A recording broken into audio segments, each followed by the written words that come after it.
guys, welcome back to my YouTube channel. Welcome to today's video. So we are going to the difference between Finland and Sweden. I think I have done a reaction of the difference between Poland and Finland. So this one is the difference between Finland and Sweden. I hope you enjoyed this video with me. Please give this video a thumbs up, subscribe to the channel if you are new, like, share and comment, and let's get the video started. That are right beside each other, and although they literally are right next door, that doesn't mean the two are the exact same. And there are many different aspects, character traits, and cultural differences that make the countries of Sweden and Finland different. And with that, today here on FTD Facts, we're gonna find out what those differences are and explore some similarities. To my regular followers, welcome back to another episode of FTD Facts, and for all you new people out there, my name's Dave Walpa, and welcome to a channel where I look at people, cultures, and places from all around the world. Now today, as you can see from the title, I'm talking about the differences between Sweden and Finland. And you may ask yourself, well, why is a guy that's Canadian doing the differences between these two particular nations? Well, first of all, I've just done a lot of videos on Sweden. As a matter of fact, I've done 5 on the country itself, and as for Finland, I've done pretty much about the same, exploring the military and different cultural aspects of the country. So I figured, with that knowledge, let's figure out what's different about them. And also with that in mind, I also did a video just recently on the differences between Poland and Sweden. A lot of people really like that video, so I'm continuing to do this yet again. So in Sweden, the population as of a 2018 census is 10,207,086 people, making this country rank 90th in the world in terms of population. Okay. Finland, however, has a population as of a 2018 estimate of 5,520,535 people, which makes this country rank 114th in the world. And for population, let's talk about the people within this country. Now, if you look at Finland, well, people in Finland or from Finland are called Finns, and the people from Sweden are just simply called Swedes. Now, there is one thing that is very similar between these two nations, and that is language. Okay. Because for both of them, they actually have each other's languages listed as official languages of each other's countries. Oh. For example, in Finland, the national languages are Finnish and Swedish, and as well, you also have Sami. Sweden also has those 3 particular languages listed as official languages, but on top of that, there's also Yiddish, Romani, and of course, Meänkieli. Which, by the way, sorry, but Norwegian's not in those languages as an official one, so maybe that's the reason why Norway did not want to join the European Union. Maybe?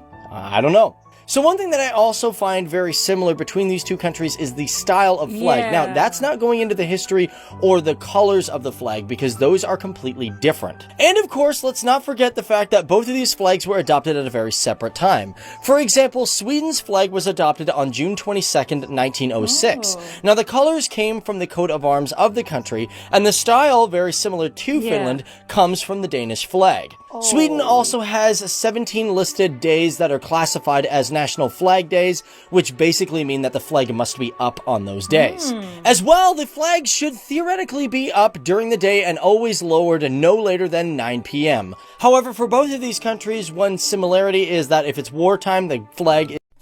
I also noticed in the beginning of the video, I also noticed the flag. The flag is similar, the same cross sign, but there's just the same cross sign. The difference in the flag is just the color. Okay, like for Finland is blue and white, and for Sweden is blue and yellow.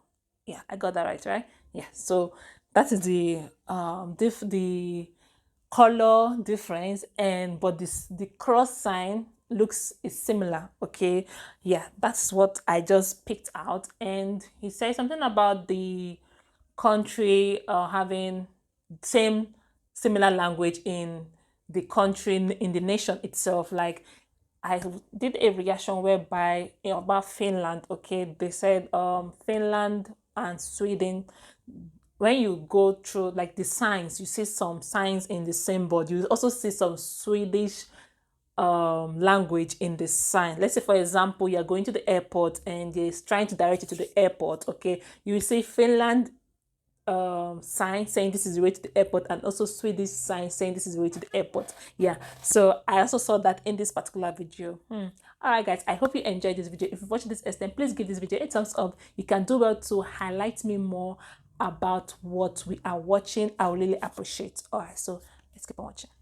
is always up even at night. Finland, however, its flag was adopted on May 29th, 1918. And as stated earlier, Finland uses the very similar Danish flag design, but they actually have 19 days that are classified as a flag national day. Interesting enough, in Finland, the flag doesn't need to be raised on Christmas Day like it does in Sweden. They also do have similar rules to the flag when it comes to daytime raising, but one thing that Finland does by itself, or is unique to the country, is that during Midsummer's Eve, the flag is flown from 6 p.m. to 9 p.m. And of course, you may wonder, why is that? Well, it's to symbolize that darkness will not hit the country on that day. Also, it's the same day as National Flag Day. And also, considering we're talking about holidays, I should also mention the fact that Finland has one unique holiday that the Swedes would like, and that is Finnish-Swedish Heritage Day. This holiday is celebrated on November 6th, and it was created originally in 1908. The tradition is to celebrate the Swedish people that are located in the country and to acknowledge the bond and historical bond between these two countries. Wow. Speaking of history, let's also talk about the roots of the names of these two countries because they come from separate places. For example, the name Finland is commonly believed to have come from runestones, actually written on 3 runestones, but interesting enough, these particular stones were found in Sweden. And 2 of them which were found in the upland region, the 3rd one was found in the island of Gotland, and all of them had the word Finlandi written on it. So I thought it was very interesting that the name Finland came from something that was written in Sweden. Didn't think that. However, keep in mind, many of these runestones that were created by the Norse people were actually found in a majority of the Scandinavian countries, but most of them were commonly found in the country of Sweden. Also, a little bit of a side note, nothing really to do with the differences between these two nations, but when it comes to these runestones, I found it fascinating that the ones that were found in Upland, which are a majority of the runestones, about 70% of them have Christian inscriptions written on it, whereas I always thought most of them would have like Norse or some form of like Viking inscriptions, but yeah, Christianity is on them. Did you know that? But getting back to Sweden and the reason for its name, of course it didn't get it from Finland. However, the name did derive from external tongues of other countries. The term Sweden was actually used by the Dutch when Sweden was becoming a bigger power in the 17th century. But however, before all that, the people from England referred to this land as Swedeland. Now here's some things that the two countries are known for that are actually quite different from each other. And first of all, let's talk about the big one. In Finland, they are known for saunas. For most historians and sauna enthusiasts, it's widely believed that the sauna originated from Finland. And still today, it is an extremely popular thing. If you go to Finland and you don't go in a sauna, you're pretty much crazy. That's like going to Germany and not having schnitzel.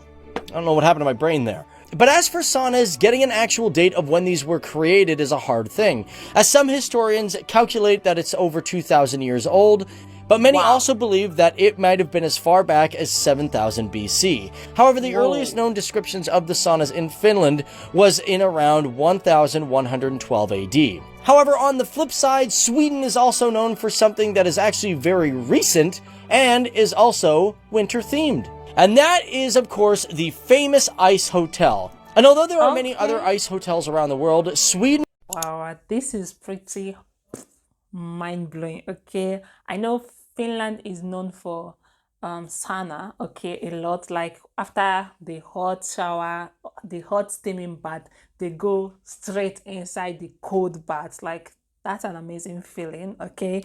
And I was wondering when he said the name Finland was originated from Sweden. So in my mind, I was like, okay, if Finland name was brought from Sweden, so Sweden name will be brought from Finland.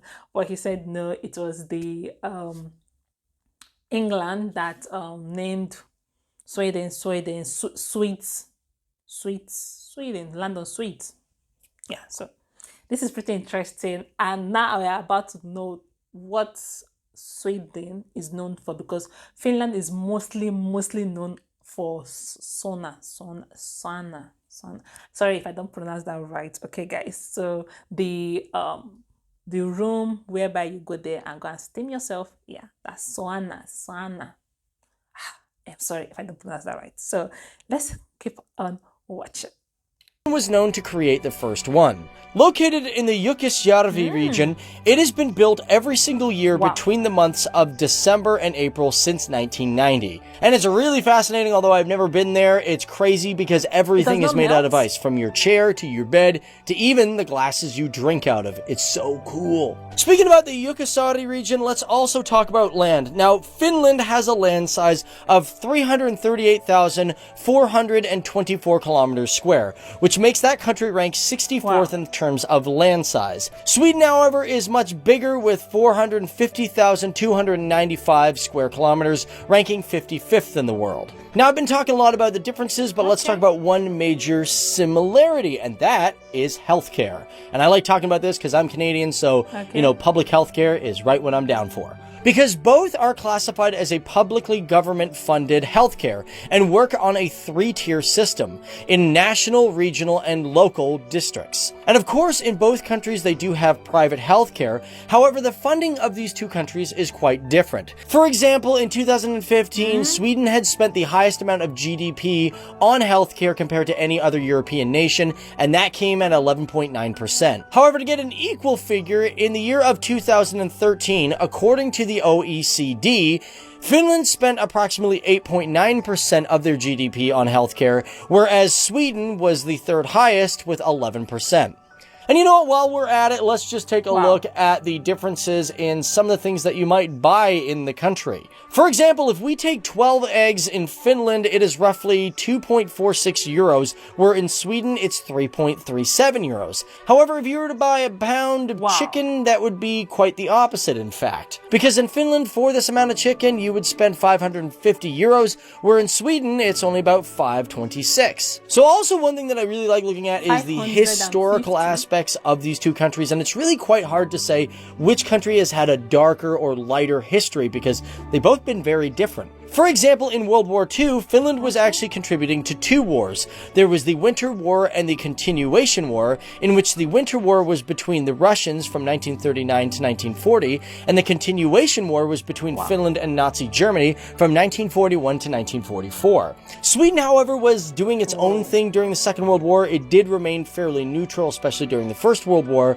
and unfortunately, during the Second World War, Germany had cut off major trade routes to Sweden to other countries around the world, so therefore, Sweden was pretty much left by itself. However, one thing to mention is that Sweden was more or less a major refugee place for the Danish Jews, and of course, it shipped materials to Finland to support the wars that they were going through. I also want to mention that one thing I find that is kind of different between these two nations, I mean, I find Finland has had a harder time struggling to get independence. After all, it's a country that pretty much announced its independence from Russia in 1917. And even before that, it has just had a struggle for independence because not only was it a part of the Swedish kingdom, but as well, it was a part of the Swedish Empire. Of course, Finland was a part of the Kalmar Union from 1397 to about 1523, and of course, it was part of the Swedish Empire from at least the 17th century to 1809. After that, Finland was also thrown into the Russian Empire, in which it was known as the Grand Duchy of Finland, and it was under Russian rule from 1809 till about 1917, when it finally got its own independence. However, that is based simply only off of independence, because when I talk about the conflicts, it gets a little tricky. Because, of course, Sweden has also been through a lot more. It's been through a lot of wars, as a matter of fact. However, I also want to mention that Finland, being a part of Sweden, was also probably thrown into those conflicts as well. But either way, guys, that is just a topic for another time, which reminds me, if you guys really like this video and you want more, or you want a part 2 to this, be sure to hit that like button, because if I get over 5,000 likes, that is what I will do. On top of that, if you think I missed any cool differences between these two particular nations, feel free to write it down there in the comment section below, because I always love to read about them, and yeah, maybe I'll throw them in the second part if we get to it. Of course, if you're new here, don't forget to hit that subscribe button and that bell notification so you can keep into tune to what we're doing. But other than that, my name is Dave Wapple, and I will see you guys in the next one. Okay, bye. Guys, I hope you enjoyed this video. Let me know your thoughts in the comment section about these differences between Finland and Sweden. Okay, this was pretty interesting to watch. Like from the landscape, everything was pretty interesting. And wow, the food is cheap. I feel it's cheaper in Finland than in Sweden, and in the sense of fruits. Then the chicken, you say you get it for 55 euro for that small chicken, but in Finland you get it for 5 euros. Like, yo, that is pretty mind blowing. Anyway, I hope you enjoyed this. Let me know your thoughts in the comment section, and I'll see you all my besties in my next reaction. Bye, guys.